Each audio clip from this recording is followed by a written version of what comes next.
Muy bien, hermanos, gracias nuevamente por estar con nosotros. Gracias por su tiempo. Y si usted recibió este mensaje en línea, el video, ¿verdad? Esperamos que Dios le bendiga a través de su palabra. Seguimos con nuestra serie Correo de parte de Dios, ¿verdad? Ya por ahí estudiamos el mensaje a la iglesia de Éfeso, seguimos con el mensaje de Esmirna, ¿verdad? Y hoy es el turno de la iglesia de Pérgamo. Y en base a lo que estaba sucediendo a Pérgamo, el título de este mensaje, cuando la tolerancia llega a la iglesia. Cuando la tolerancia llega a la iglesia. Y quiero iniciar con una pregunta. ¿Usted prefiere tener una mente abierta o una mente estrecha? ¿Cuál es lo que usted escoge? ¿Qué le parece que es mejor, verdad? Y todos sabemos la respuesta a esa pregunta, me imagino, ¿no? Haciendo una revisión rápida de los sinónimos, nos revela la diferencia esencial, ¿verdad?, que hay entre esos dos términos, mente abierta o mente estrecha, ¿sí? Eh, por ahí, dentro de los mismos partidos que están en el gobierno, ¿verdad?, dentro aún de cada partido, hay gente que se dice liberal, hay gente que se dice lo contrario, ¿verdad? Pero si tenemos la mente abierta, hermanos, ¿vamos a hacer qué? Vamos a ser tolerantes, quizás observadores, quizá imparciales, o como le llama la gente, comprensivos, ¿verdad?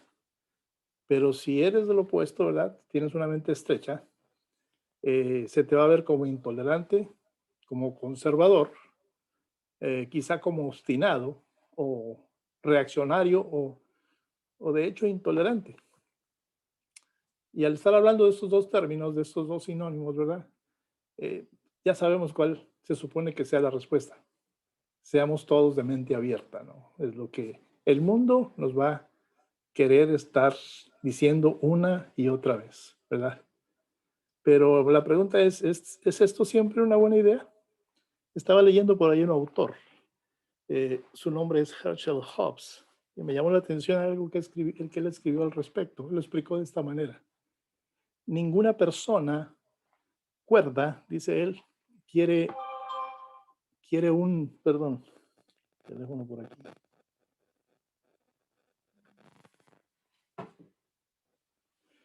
Sí, decía, ninguna persona quiere tener un banquero que diga que 2 más 2 son 3, ¿verdad? Eso no, nadie lo va a aceptar, ¿verdad? O no queremos que ir a la farmacia y que el farmacéutico ahí simplemente nos prepare la medicina que él quiera, la que sea de su preferencia. Tampoco eso nos gustaría, ¿verdad? Y queremos, ¿qué es lo que queremos en realidad?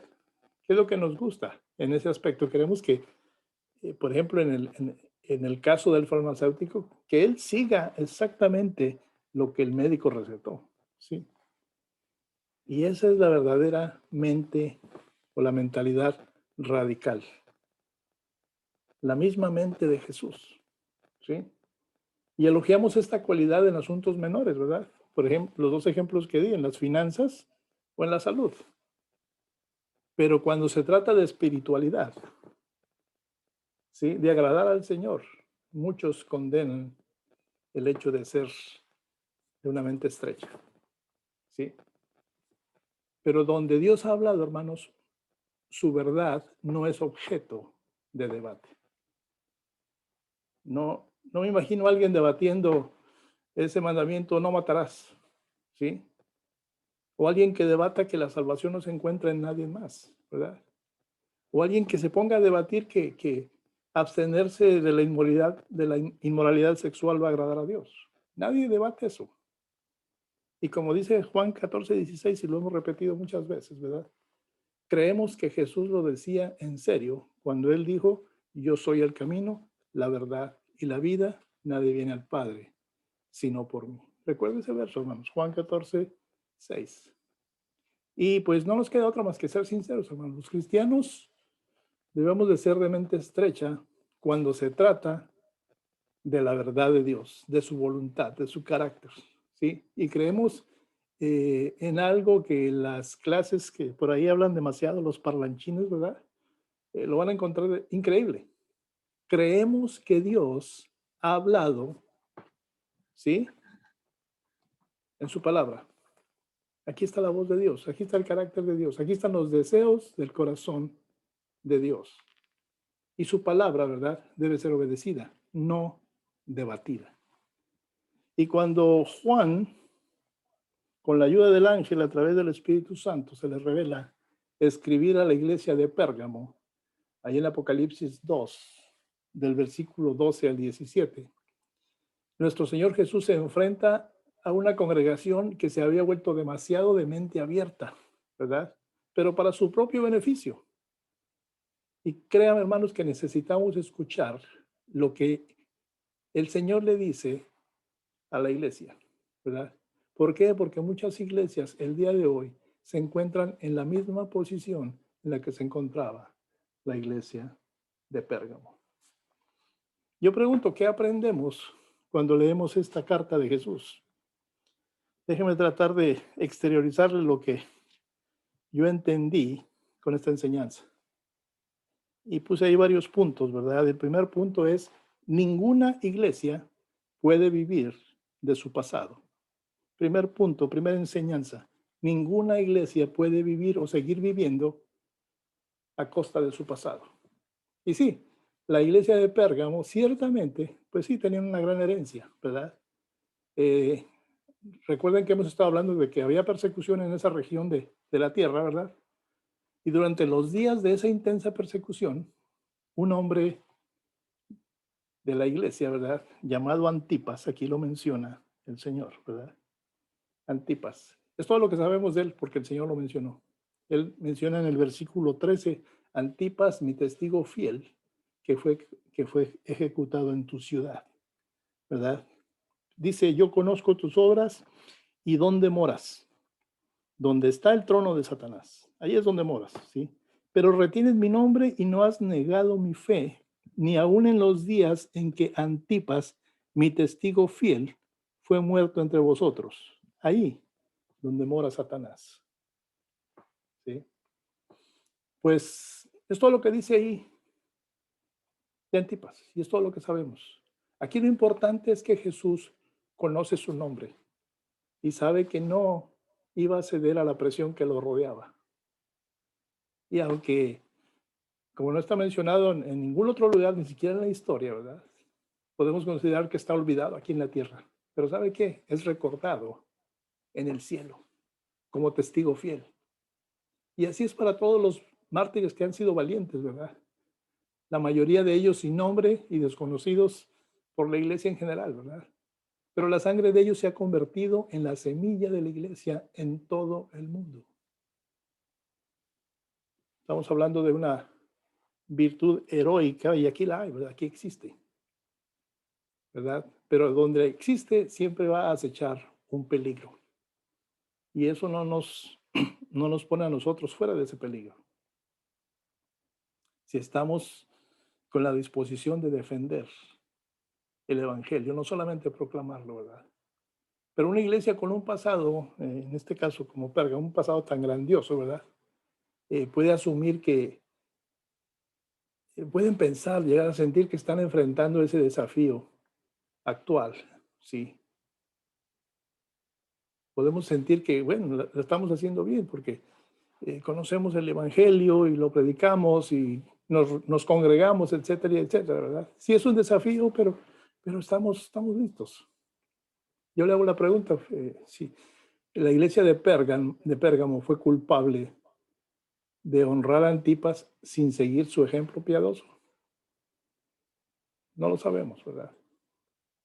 Y es bueno y es correcto que una iglesia honre a los que llegaron antes, ¿verdad? A los primeros, a los que plantaron la semilla.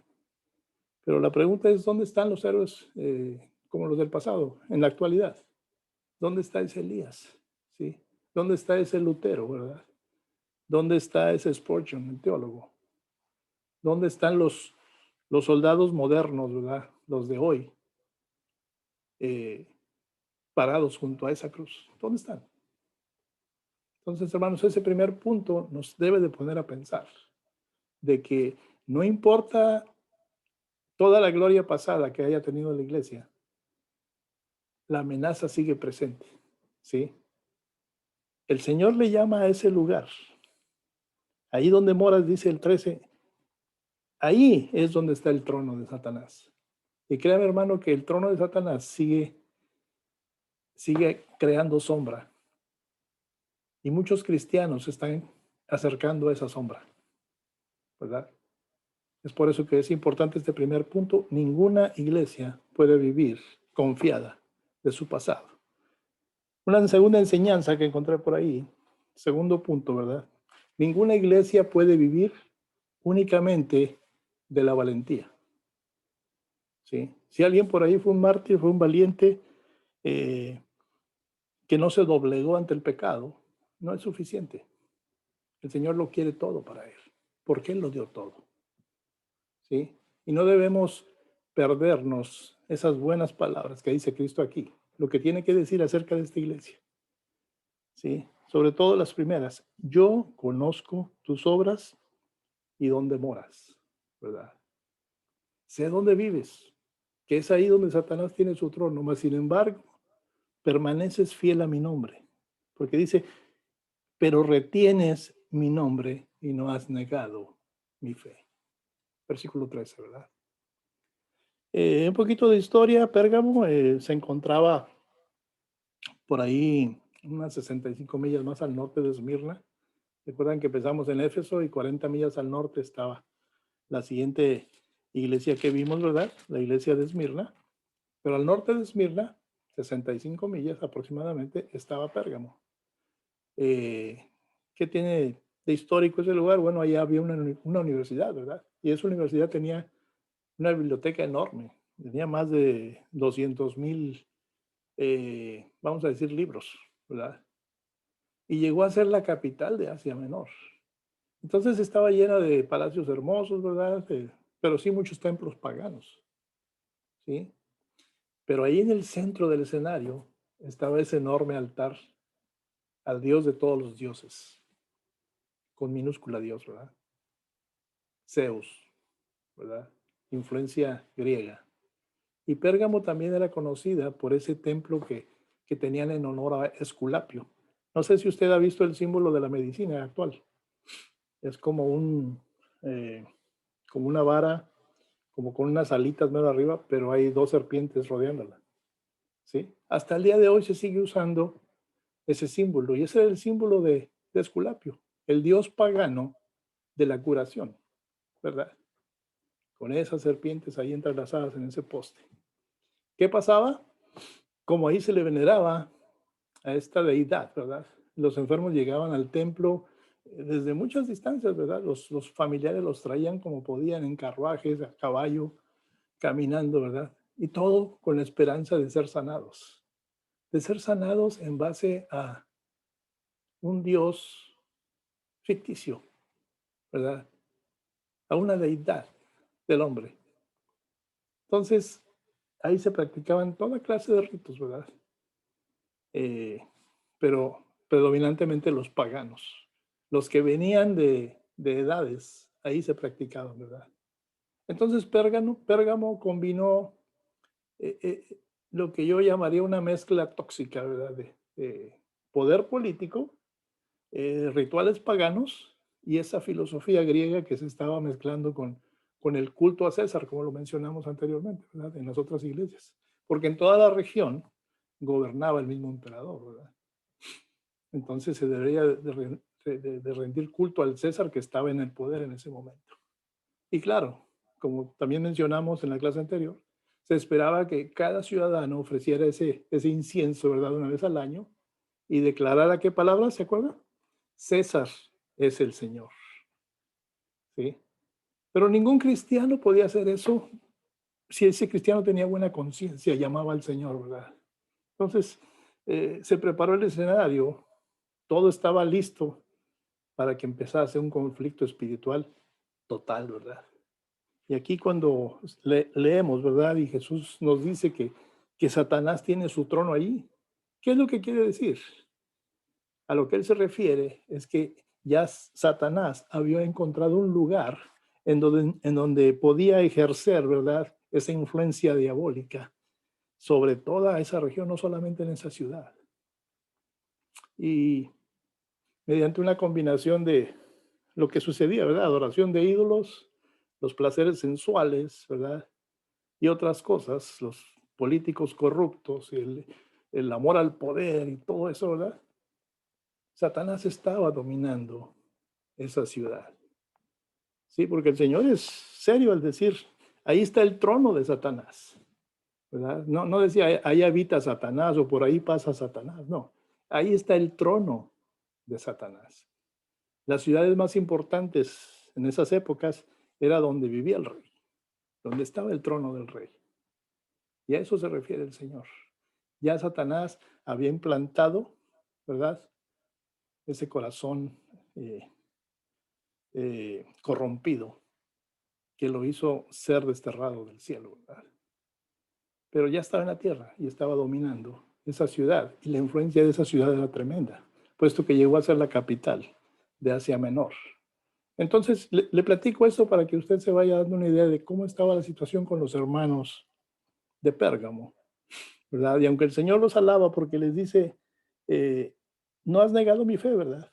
Ni aún en los días en que Antipas, mi testigo fiel, fue asesinado, ¿verdad? Por su creencia, por su fe, por su amor hacia mí. Pero sabe, hermano, pensando en esto, en lo leído, yo creo que Satanás todavía tiene sus tronos el día de hoy, ¿verdad? Hay áreas y lugares donde Satanás ha dominado durante muchas generaciones, ¿verdad? Y cuando tuvimos ese entrenamiento para ser misioneros, ¿verdad? Nos dimos cuenta que los misioneros saben mucho acerca de esto, ¿verdad? Hablan de ciudades vestidas de oscuridad espiritual, ¿verdad? De ciudades, lugares donde eh, es, es notorio que hay una profunda resistencia a la luz, ¿verdad? Eh, del Evangelio, ¿verdad? Y por ende, por esa resistencia, el Evangelio no puede avanzar, ¿verdad? Porque encuentra una resistencia feroz y hasta la vez, y algunas veces amarga esa resistencia, ¿verdad? Y eso desanima a cualquiera. Y dentro de lo que nos estaban enseñando era precisamente eso. Vayan preparados contra esa resistencia, porque es feroz, porque es amarga, ¿verdad? Pero no necesitamos pensar en áreas allá escondidas en el África, ¿verdad? O en partes de Asia, ¿verdad? Tribus, lugares remotos o lugares que aún en la actualidad, ¿verdad? Siguen siendo sometidas a esa, vamos a llamarle, esclavitud demoníaca, ¿sí? Pero ¿por qué pasa? Por ignorancia, por miedo, ¿verdad? Por desconocimiento, sobre todo de la palabra de alivio que es el Evangelio, ¿verdad? Pero es más probable que encontremos en la actualidad el trono de Satanás, como lo menciona el Señor, en lugares donde hay mucha influencia cultural, ¿verdad? En esas grandes universidades. Y no se diga en las sedes del poder político, o, o en Wall Street, por ejemplo, esos salones de comercio, o los centros religiosos enormes que hay en todas partes, ¿verdad? Donde sí, se ofrecen mensajes de esperanza, mensajes de alivio, mucha oportunidad de oración muchas veces al día, pero es un lugares donde Cristo realmente no se le puede encontrar por ningún lugar, ¿verdad? Satanás tiene muchos amigos en los pasillos del poder de cualquier país, ¿verdad? Y Satanás tiene muchos amigos en Wall Street, donde se manejan las finanzas, ¿verdad? Pero ¿sabe qué? También Satanás tiene muchos amigos en el Internet. Muchos, ¿sí? Y es ese mérito, eso es lo que ve el Señor ahí en la iglesia de Pérgamo, ¿verdad? No es otra cosa de que a pesar de ese intelectualismo que predominaba, ¿verdad? Y que también el paganismo estaba presente y que estaba generalizado, esos primeros cristianos se habían distanciado de la sombra de ese trono de Satanás, ¿sí? Habían hecho su esfuerzo por mantenerse alejados de esa influencia demoníaca. Yo creo que, y lo veo aquí, ¿verdad? Que no fue muy fácil ser seguidor de Cristo en Pérgamo, ¿verdad?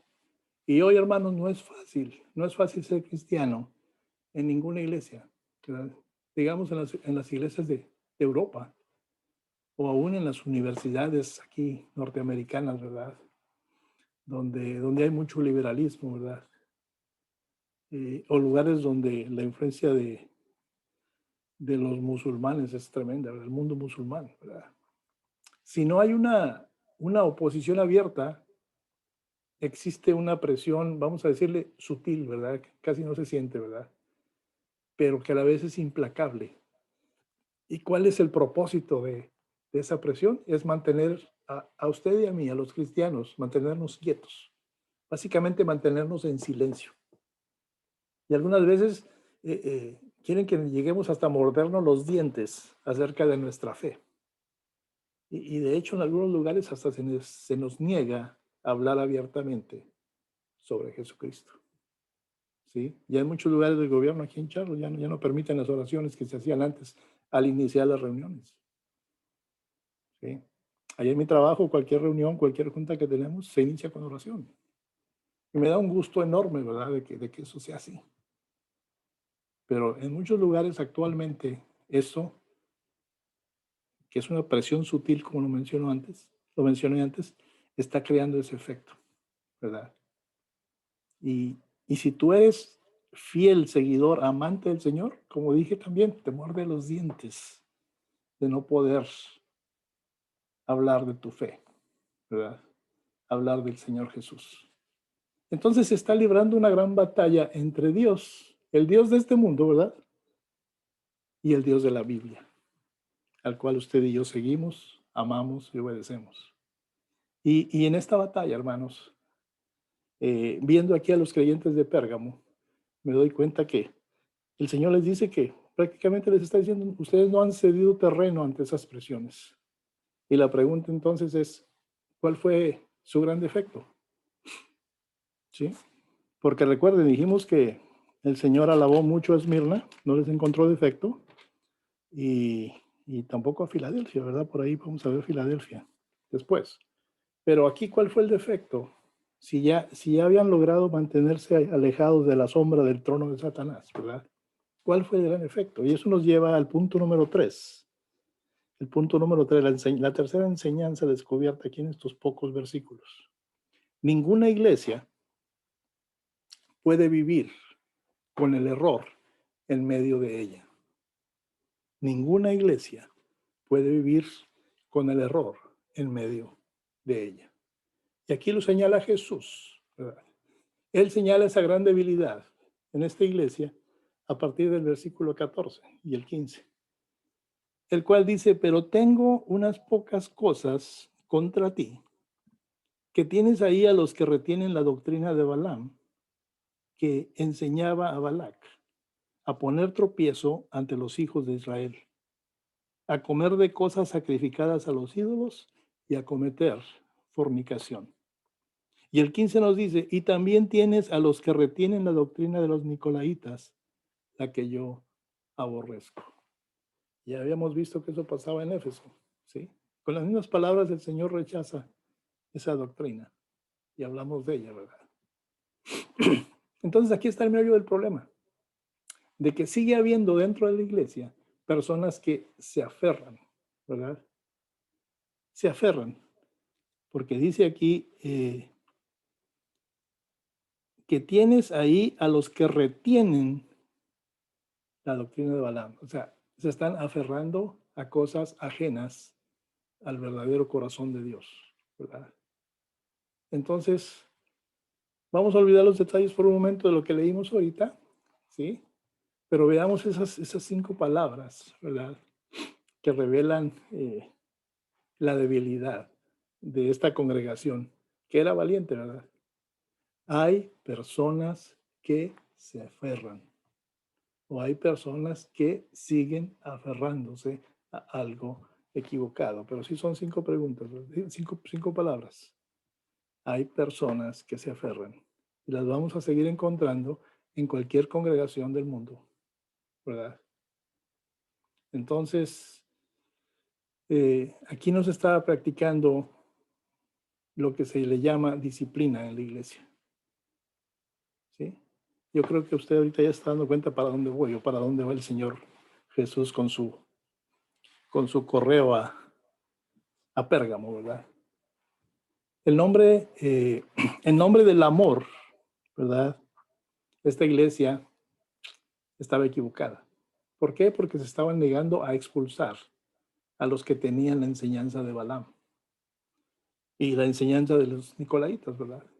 Y era evidente, hermanos, que estas dos frases se refieren a la misma tendencia de toda la iglesia, ¿verdad? Había algunos en la iglesia que defendían una doctrina light, ¿verdad? Por llamarla así, pero una moralidad aún más laxa, aún más light, ¿verdad? Y en nombre de ser de, entre comillas, de mente abierta, ¿verdad? Sostuvieron que la iglesia cristiana pues debería de ser una comunidad sumamente amplia, ¿verdad? En sus conceptos e ideas. No sé si le suene familiar esto, ¿verdad? Estaba leyendo otro autor, Campbell Morgan, y él escribió acerca de esto. Hace más de un siglo lo escribió él, ¿sí? Él dijo que allá en la iglesia de Pérgamo, aunque no se estaba comprometiendo la iglesia con la herejía, ¿verdad? Se habían vuelto culpables de un cristianismo tolerante, ¿verdad? Tratando de encontrar un espacio dentro de lo light que estaban de su palidez, ¿verdad? Para todo tipo de condición, de hombres o de creencias. Eso sigue pasando hoy. Cada vez aparecen más iglesias que son de mente abierta, que aceptan a cualquiera, ¿verdad? Que aceptan condiciones de vida erróneas, completamente alejadas de la palabra y sobre todo al corazón del Señor, pero son aceptados, ¿verdad? Se le llama cristianismo tolerante. Y me puse a buscarlo, cristianismo tolerante, ¿verdad? Y es algo que está sucediendo, es algo contemporáneo. Pero es evidente, hermanos, que allá en esa iglesia de Pérgamo se estaban diciendo cosas como, bueno, sí, predicamos lo que conocemos de la fe, las antiguas doctrinas, ¿verdad? Esas doctrinas que nos transmitieron los apóstoles, Pablo, Juan, ¿sí? Pero, hermanos, si no está de acuerdo, pues todavía podemos hacer un espacio dentro de nuestra comunidad, ¿verdad? De nuestra confraternidad.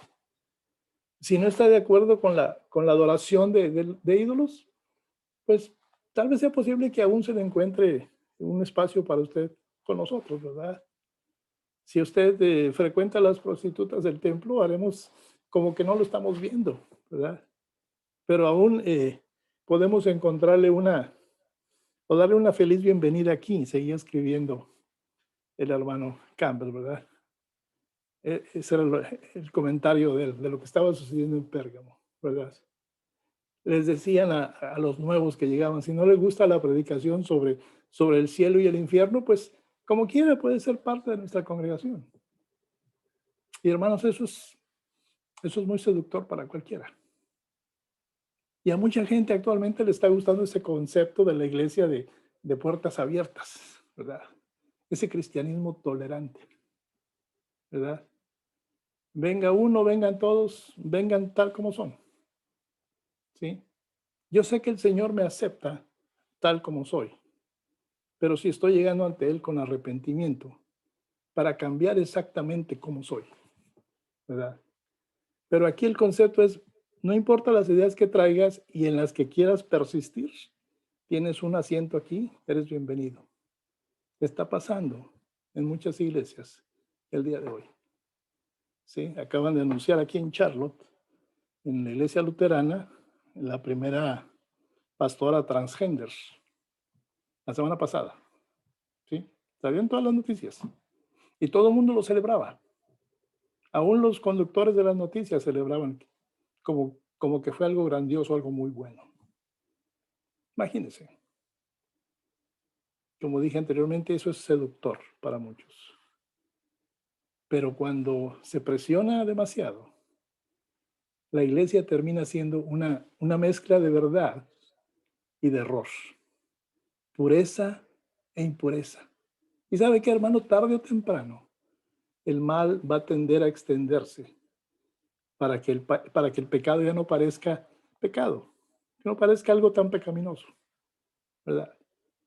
Hemos dicho acerca de la fornicación o del adulterio, no, como ah, una relación entre dos adultos que se pusieron de acuerdo, ¿verdad? Así le llama la sociedad. Pero el Señor no lo ve así y nunca lo va a ver de esa manera, ¿verdad? Lo que estamos viendo pasar enfrente de nuestros ojos en el área de la ética sexual, ¿verdad? Es especialmente ese gran cambio cultural que rodea lo que está de moda, el matrimonio homosexual. La simple verdad de este asunto, ¿verdad? Es que hasta hace muy poco la iglesia cristiana, en todas sus ramas, ¿verdad? Se diga presbiterianos, católicos, etcétera, ¿verdad? Condenaban todas las formas de ese comportamiento, ¿verdad? Y como iglesia, hermanos, como iglesia de Cristo, tenemos ese largo historial de 2000 años de coherencia, ¿verdad? Con el corazón de Dios. Sobre todo en ese tema basado en lo que la Biblia enseña claramente acerca del homosexualismo, ¿verdad? Pero ahora, ¿qué pasa? Ya no estamos seguros. Incluso en las iglesias evangélicas se está produciendo una especie de cambio, pero de una manera muy sutil. Y, y pensando en esto, yo dije, bueno, ¿cómo es que pasa esto en las iglesias? Cuando tenemos la verdad en nuestras manos.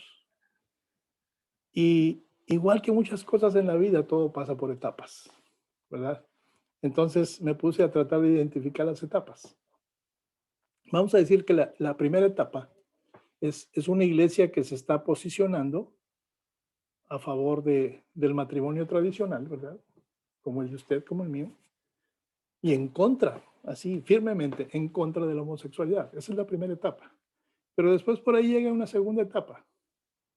Alguien por ahí trata de ridiculizar a la iglesia por su postura.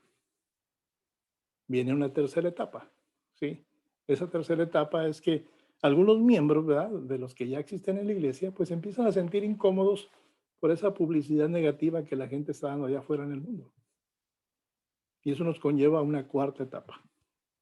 Entonces, ¿qué pasa? En esa cuarta etapa, la iglesia empieza a restar importancia a su posición real inicial, ¿verdad? ¿Para qué? Para que no se ofendan las personas a las que la iglesia está tratando de alcanzar con el evangelio, ¿verdad? Porque si en las noticias se habla de que esta iglesia es muy radical, etcétera, etcétera, pues la gente no va a querer venir a mi iglesia, ¿verdad? Y muchos pastores piensan en el beneficio económico de esa posición. Entonces llega la quinta etapa.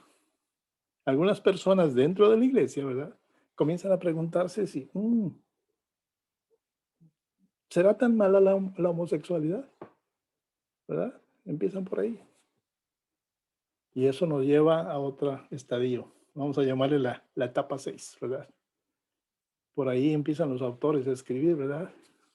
Autores cristianos, ¿verdad? Aparentemente cristianos, y empiezan con sus palabras sutiles, no abiertamente, pero con lo que están diciendo, lo que escriben en sus libros, ¿verdad? Empiezan a defender la homosexualidad como si fuera algo moralmente neutral. Y alguien va a leer esos escritos, ¿sí? Y eso nos lleva a la séptima etapa. La séptima etapa es que ahora la iglesia pasa de una posición de silencio, ¿verdad?, a algo más hermético. Ya ni siquiera se menciona, para no ofender a nadie, ¿verdad? Porque fulanito, que es un teólogo muy grande, famoso, lo escribió, dijo, bueno, es algo neutral, es algo que tenía que pasar. Hay que ser tolerantes, ¿verdad? Y eso nos lleva a la triste etapa Número 8. La iglesia le empieza a dar bienvenida, ¿verdad?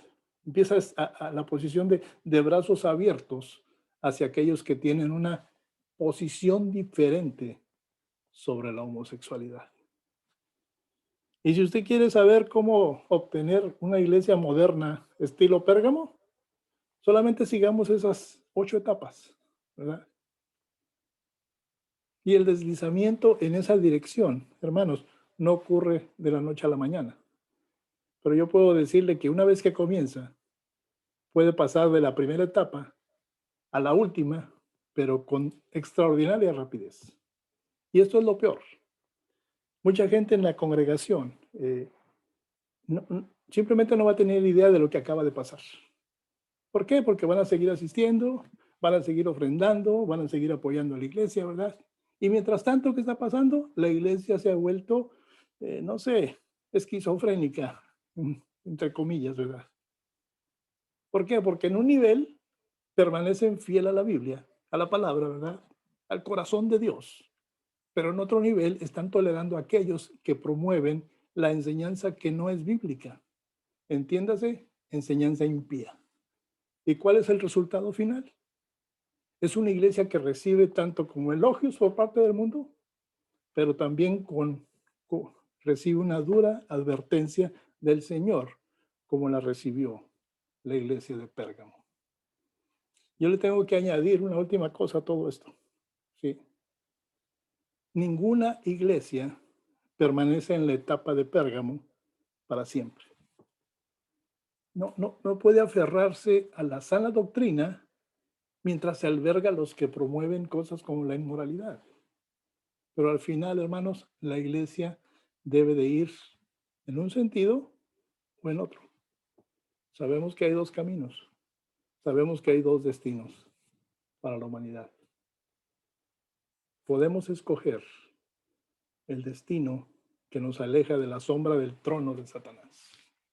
Sí. Tengo un cuarto punto, me voy a apurar un poquito, ¿verdad? Ninguna iglesia, es el cuarto punto la cuarta enseñanza que vemos aquí en estos versículos. Ninguna iglesia puede vivir eternamente en un estado dividido. Ninguna iglesia puede vivir eternamente en un estado de división, ¿verdad? Y esto nos lleva a ese llamado del Señor ahí en el versículo 16. ¿Sí? Acompáñame el versículo 16 del capítulo 2 de Apocalipsis. Por tanto, arrepiéntete, pues si no, vendré a ti pronto y pelearé contra ellos con la espada de mi boca. Wow. Aquí Cristo es notorio, ¿verdad? Que se ofende, vamos a decir, personalmente, cuando su iglesia está albergando inmoralidad en medio de ella, ¿verdad?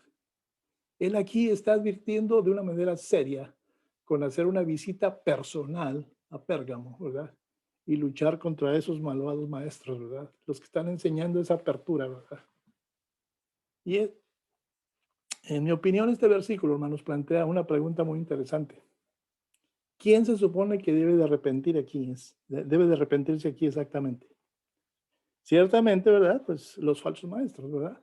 Necesitan arrepentirse. Pero es su única esperanza de evitar esa condenación eterna por parte del Señor. Pero yo creo, hermanos, que el mayor llamado debe ser a la iglesia misma, ¿sí? Para abstenernos de qué? De albergar compromisos morales y espirituales con el mundo. No se puede. Mi Señor me dice que yo no soy de este mundo. Al aceptarlo a Él como suficiente Salvador, yo estoy negando cualquier cosa que el mundo pueda tener para mí. ¿Sí? Nazco de nuevo. Paso a ser de otra categoría, si así le quiere llamar, ¿verdad? Pero ¿qué sigue pasando aquí en la tierra? En nombre de esa mentalidad abierta, de esa liberalidad, de esa tolerancia, e incluso la idea de construir lo que le llaman ellos un terreno común, ¿verdad? Muchas iglesias están comprometiendo de una manera sutil y en algunos lugares de una manera muy abierta, están comprometiendo el evangelio. Y yo creo, hermanos, que el Señor Jesús le está hablando más a la iglesia misma que a los falsos maestros aquí. Sí, sí, los pastores, muchos pastores deben de arrepentirse actualmente. Muchos ancianos deben de arrepentirse. Los diáconos deben de arrepentirse. La congregación entera debe de arrepentirse por no llamarle al pecado pecado, como el Señor lo llama y lo cataloga en su palabra. La iglesia, hermanos, debe de decidir qué quiere ser.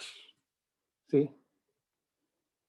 Es muy fácil para una iglesia enfocarse en ser el lugar más popular de la ciudad, ¿verdad?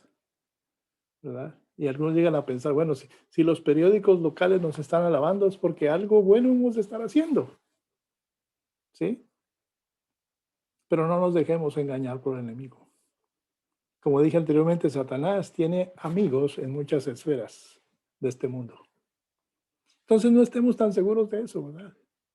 Uno podría imaginarse fácilmente a la iglesia de Pérgamo diciendo, pues sí, deseamos ser conocidos como una iglesia donde todo mundo es bienvenido, ¿verdad?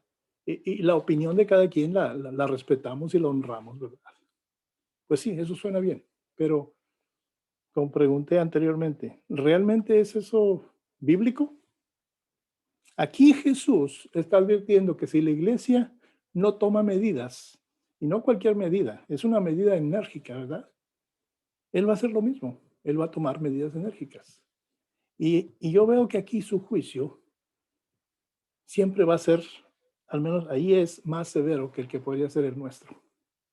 Porque aquí el mismo Jesús dice, en su palabra, ¿verdad? El mismo Jesús que dice, venid a mí, también me puede llegar a decir, apártate de mí. ¿Ha pensado en eso? El mismo Jesús que encontramos en la Biblia, en varias porciones de la palabra nos da la bienvenida. Nos dice, venid a mí todos los que estéis trabajados y cansados, yo os haré descansar.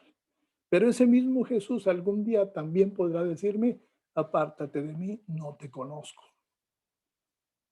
Y para mí eso sería aterrador, ¿verdad? Pero aterrador también es cuando dice, pelearé contra ti. Estoy seguro que cada vez que estemos en esa competencia vamos a perder, ¿verdad? Nuestros brazos son muy cortos para boxear contra Dios. Yo creo que es mejor aferrarnos a lo que dice su palabra que darle cabida a aquellos que moralmente quieren transformar la palabra a su antojo, ¿verdad? Y así es. Y es bien claro. Lo estaba leyendo ahí en 1 Corintios 5, ¿verdad? Si no se ponen bien con Dios, échalos de la iglesia. Y usted puede decir, hermano, no podemos hacer eso. Bueno, lo que sí podemos decir es la palabra. Vaya conmigo a 1 Corintios, capítulo 5. ¿Sí? Usted ahí en casita, léalo, escudriñelo, piénselo. Si tiene manera de ver las referencias de ese pasaje con otros pasajes de la Biblia, hágalo. Le aseguro que va a aprender mucho. Me dice el 5, de cierto se oye que hay entre vosotros fornicación, y tal fornicación, cual ni aún se nombra entre los gentiles, tanto que alguno tiene la mujer de su padre. ¿Sí? Y vosotros estáis envanecidos. ¿No debierais más bien haberos lamentado para que fuese quitado de en medio de vosotros el que cometió tal acción? Wow. Y en el 9 me dice, os he escrito por carta que no os juntéis con los fornicarios, no absolutamente con los fornicarios de este mundo, o con los avaros, o con los ladrones, o con los idólatras, pues en tal caso os sería necesario salir del mundo. Más bien os escribí que no os juntéis con ninguno que llamándose hermano fuere fornicario, o avaro, o idólatra, o maldiciente, o borracho, o ladrón. Con el tal ni aún comáis. Porque, ¿qué razón tendría yo para juzgar a los que están afuera? ¿No juzgáis vosotros a los que están dentro? Porque a los que están afuera, Dios juzgará. Quitad, pues, a ese perverso de entre vosotros. Y como dije anteriormente, lo escribí aquí en mi mensaje. Y usted me puede decir, pastor, usted me está mal. Pero así lo puse. si no se ponen bien con Dios, échelos de la iglesia. Me respalda la palabra. ¿Sí? Fuera de la junta de ancianos, fuera de formar parte del personal pastoral, fuera el que esté equivocado, si se encuentra en la enseñanza de la escuela dominical, ¿verdad? Fuera si está en el comité de benevolencia, fuera si está presidiendo el comité de mujeres, ¿verdad? El grupo de mujeres, o fuera del grupo del trabajo de evangelismo. Solamente echémoslos fuera de la iglesia, me lo recomienda la palabra. A menos que usted prefiera pelear con Jesús. Piensa en ello, hermano. Jesús tiene el derecho de hacer ese juicio porque Él juzga con juicio perfecto. Y eso es lo que significa el versículo 12, ahí en Apocalipsis, ¿verdad? El versículo 12, que dice, y escribe al ángel de la iglesia en Pérgamo. Y entonces el Señor se describe a sí mismo, el que tiene la espada aguda de 2 filos, es el que dice esto. ¿Sí? El que tiene esa espada aguda de doble filo. La espada habla de juicio inquebrantable e implacable del Señor Jesús. Él mira a través de la fachada de religiosidad, ¿verdad? La que podemos presentar a la verdad que está por debajo, a la verdad subyacente, ¿verdad? Y el mismo Campbell Morgan, que ya le mencioné, le doy crédito al hermano, hace muchos años escribió, hay hombres en los extremos de nuestras iglesias a quienes les estamos haciendo un daño incalculable al permitirles permanecer ahí. ¿Lo había pensado usted de esa manera? Es como cuando usted tiene un hijo y el hijo está cometiendo error tras error tras error y sigue obteniendo los mismos resultados. ¿Sí? Y usted simplemente, pues, está pobrecito. Está creciendo, está aprendiendo. No. Disciplina se tiene que aplicar. Si no, ese muchacho se va a descomponer totalmente y va a arrastrar a otros junto con él. Las palabras de Campbell Morgan siguen resonando a pesar de que fueron dichas hace mucho. Hay hombres en los extremos de nuestras iglesias, ¿verdad?, a quienes estamos haciendo daño, y un daño incalculable, al permitirles permanecer entre nosotros. Y esto capta, hermanos, exactamente el espíritu de esta advertencia del Señor Jesús. Si se permite que esos falsos maestros permanezcan en la iglesia, no solo van a corromper la iglesia, pero también van a permitir que esos falsos maestros piensen, ellos que crean, ¿verdad?, que están a salvo, cuando en realidad están prácticamente colgando de un hilo, ¿verdad?, el caminar de la iglesia. ¿Sí? Y están menospreciando la espada del juicio de Dios. Y realmente no les hacemos ningún favor al permitirles permanecer en la comunidad, en la comunión de la iglesia. Y este me lleva al quinto punto, hermanos. Vamos a darlo rapidito. Ninguna iglesia puede vivir sin una palabra de esperanza. Es la enseñanza, la quinta enseñanza que veo en estos versículos. Ninguna iglesia puede vivir sin una palabra de esperanza.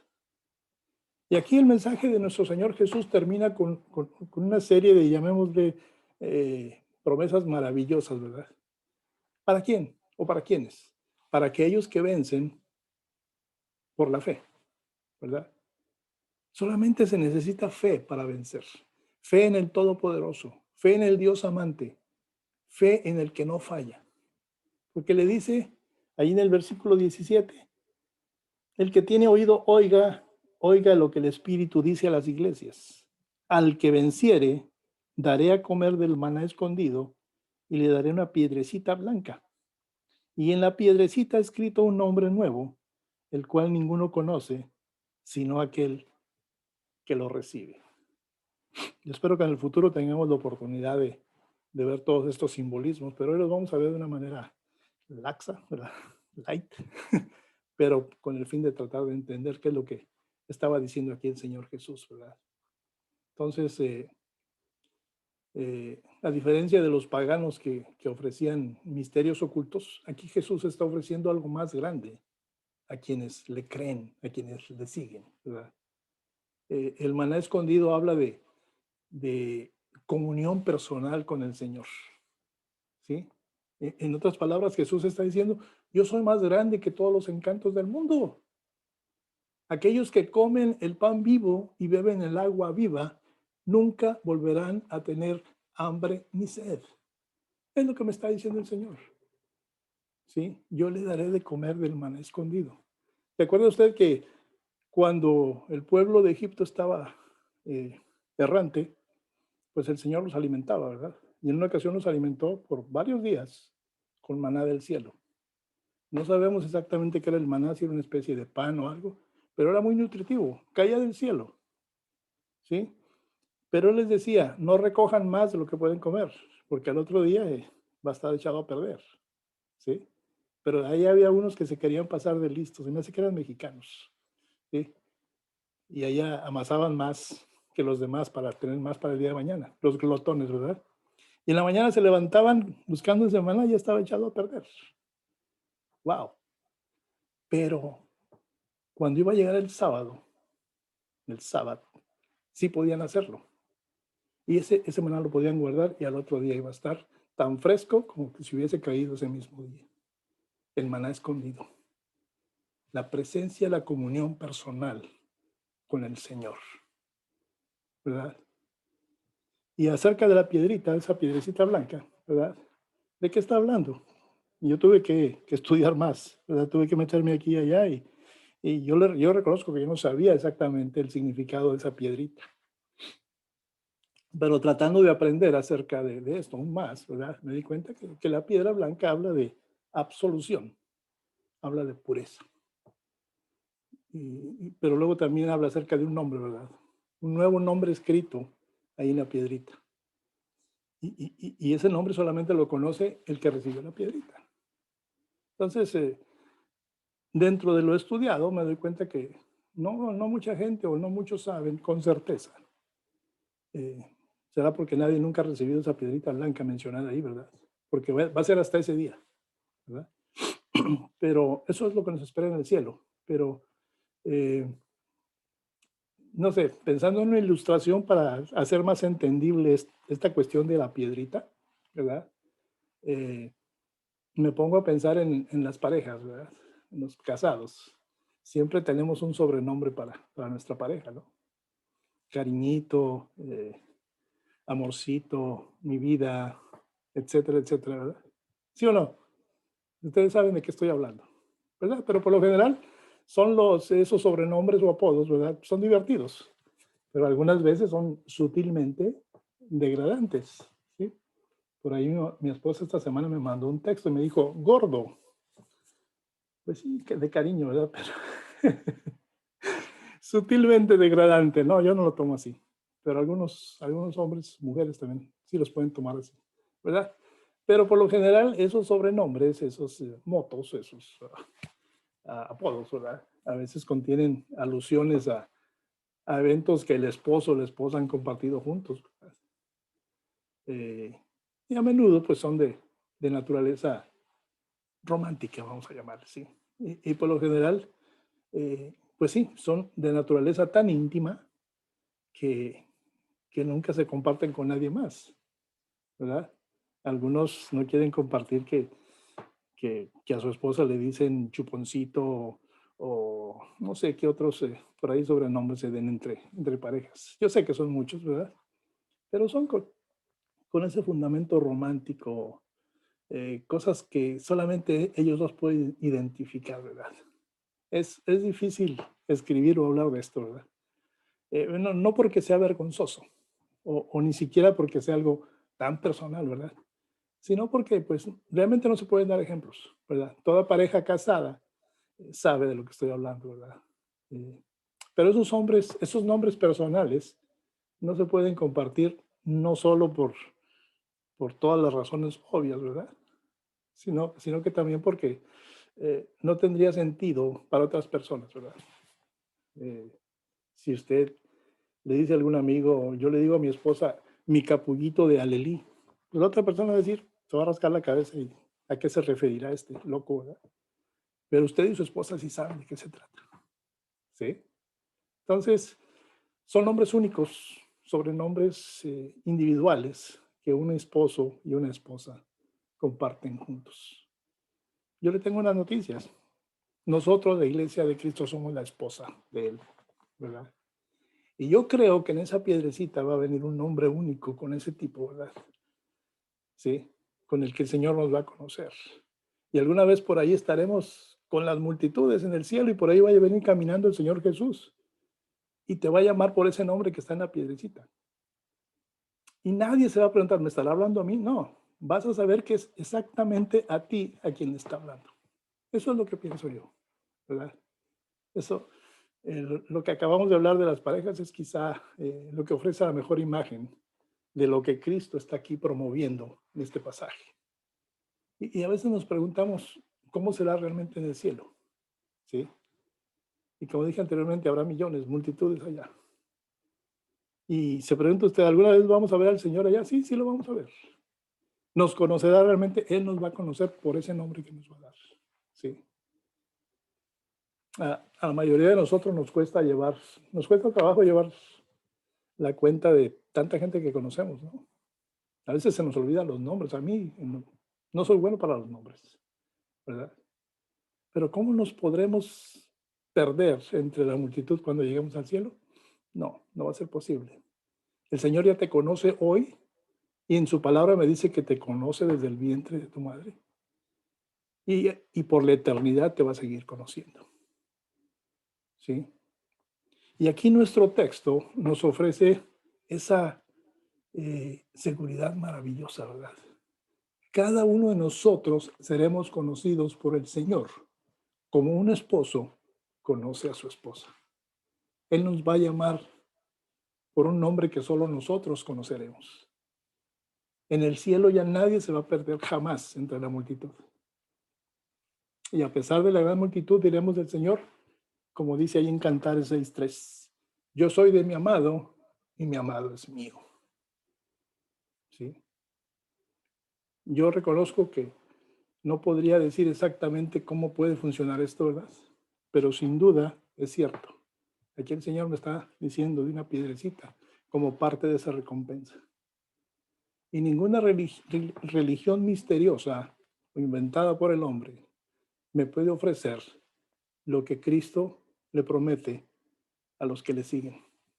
Estoy seguro que en ese gran día, cuando finalmente lleguemos al cielo, lo sabremos tal como se nos conoce. Y hermanos, Jesús será nuestro Señor y sobre todo ese amigo más confiable que jamás podamos tener. Una última reflexión, hermanos. Yo creo que no es suficiente ser ortodoxo. Cuando digo ortodoxo, no piense mal. Al contrario, ser ortodoxo en lo espiritual es bueno. ¿Sí? Busque usted la definición en el diccionario de ser ortodoxo, ¿verdad? ¿Qué significa ser ortodoxo? Cuando estoy viendo las peleas de box, a mí me gustan las peleas de box, el comentarista dice, bueno, este boxeador es un boxeador ortodoxo. Y los que nos gusta el box sabemos que se está refiriendo a que es un peleador que usa mucho su mano derecha. ¿Sí? La forma antigua de llevar una pelea de boxeo. Veían mal a los que eran zurdos. De hecho, han triunfado más boxeadores que son diestros que los que usan la izquierda, ¿verdad? Y eso se le llama ser boxeador ortodoxo. Nosotros conocemos a través de la palabra del Señor el corazón y el carácter de nuestro Dios. No está para debate, está para ser fundamento de nuestra fe. ¿Sí? Eso es ser ortodoxo. Que por ahí que los judíos ortodoxos se les critica mucho, pero en realidad se les critica porque son muy religiosos, ¿verdad? Que quieren seguir todo al pie de la letra. Pero en lo referente a las ceremonias y a todo ese tipo de cosas, ¿verdad? Muchas cosas de las que el Señor en su palabra me dice, ya no las tienes que hacer, ya yo me sacrifiqué. ¿Sí? Por eso se les critica. Pero al igual que los musulmanes que a cierta hora del día, apuntando hacia la Meca, se inclinan a hacer sus oraciones con esa fe, con esa disciplina, con esa mentalidad ortodoxa, podríamos decir, ¿verdad? El Señor quiere que yo me desenvuelva dentro de mi iglesia y hacia afuera de la misma manera. No apartarme ni un milímetro de lo que el Señor me expresa en su palabra. Porque es su voz, es su sentir, es lo que hay en su corazón. ¿Sí? Entonces no basta con ser ortodoxos en nuestra teología, hermanos. Ni siquiera es suficiente tener esa valentía frente a la oposición del mundo. Yo creo que debemos ir más allá de eso, para decir que no vamos a tolerar en la iglesia aquellos que se posicionen para amenazar la pureza de la misma iglesia y la pureza del testimonio de Jesucristo ante el mundo. Y es muy cierto, hermanos. Este no es un mensaje, el del día de hoy no es un mensaje políticamente correcto para muchas personas. ¿Sí? Y ni es probable que si alguien ve el video del día de hoy, vaya a ser uno de los simpatizantes de nosotros o mío, ¿verdad? Sobre todo en medio secular. Pero es un mensaje al que debemos prestar atención. Si la iglesia realmente va a ser un faro en la oscuridad y sobre todo un oasis de curación para un mundo que actualmente está quebrantado y sigue herido. ¿Sí? Hermano, piensa en esto. No vamos a poder ayudar a los pecadores diciéndoles que el pecado no es pecado. Cristo vino a salvar a los pecadores. Pero si la iglesia ya no cree en el pecado, simplemente ya no tenemos nada que ofrecerle al mundo. Le podemos por ahí guiñar un ojo al pecado nada más, ¿verdad? O le podemos cambiar de nombre. O como iglesia nos podemos hacer de la vista gorda, ¿verdad? Y pasar por alto ese compromiso moral que tenemos como iglesia ante el mundo. Pero precisamente haciendo esto, bajo estas medidas, la iglesia está cometiendo lo que yo llamo un suicidio espiritual. Y esto puede suceder incluso cuando la iglesia es evangélica. La verdad, hermanos, nunca va a excusar al pecado. Nunca. Es el sentir de mi Señor. Y este es el mensaje de nuestro Señor a la iglesia de Pérgamo. Pero también es un mensaje para la iglesia de hoy. Para aquellos que prefieren tener la mente abierta acerca de estas cosas, vamos a dejarlos que se vayan a otra parte para que la iglesia pueda llevar el verdadero mensaje de sanidad, el mensaje de Jesús a este mundo que, como dijimos anteriormente, sigue sufriendo. Hermanos, que Dios nos ayude a mantenernos firmes para el Evangelio, ¿verdad? En este gran compromiso moral que tenemos. Si la gente nos llama de mente estrecha, vamos a tomarlo como un cumplido y vamos a mantener el rumbo. ¿Sí? Seamos estrechos como lo es la verdad de Dios, radicales como Cristo Jesús. ¿Sí? Pero de la misma manera, recordemos que la gracia de Dios, esa sí es amplia. Su misericordia es aún más sobre nosotros. Dios les bendiga, hermanos. Amado Padre, gracias, Señor. Gracias por esta gran enseñanza que has traído a mi corazón y espero que al corazón de mis hermanos también. Padre amado, te pedimos perdón nuevamente, Señor, por cualquier acción nuestra, cualquier pensamiento, cualquier palabra que nos haya puesto en la posición de la iglesia de Pérgamo, Señor. Padre amado, queremos que tu verdad siga siendo limpia, pura y efectiva, Padre amado. Si la empezamos a mezclar con las cosas del mundo, la efectividad va a decaer. No tu poder, pero la humanidad en sí. Padre, ten misericordia de aquellos que aún no te conocen, Padre, pero también tenla con nosotros, que no hemos, tal vez, en algún momento, obedecido a ese impulso a través de tu Santo Espíritu, que nos haga llevar con denuedo tu palabra a donde se necesita, Señor. Amado Padre, ayúdanos a defender con garra, Padre, con coraje tu palabra, empezando con nuestra actitud, con nuestro testimonio, con nuestro actuar, con nuestra boca. Danos, Señor, esa valentía, Señor, y ese poder para esforzarnos, como dice tu palabra, a que tu reino prevalezca sobre las tinieblas. Gracias, Padre, porque hubo gente en Pérgamo que no se apartó de la fe. Como el día de hoy hay hijos tuyos que siguen el ejemplo.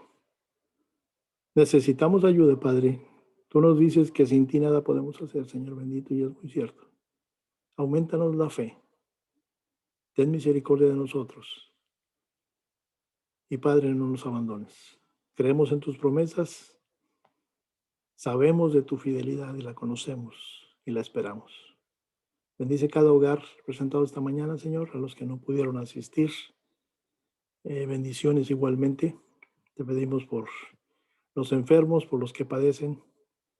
Te pedimos, Padre, por nuestras finanzas.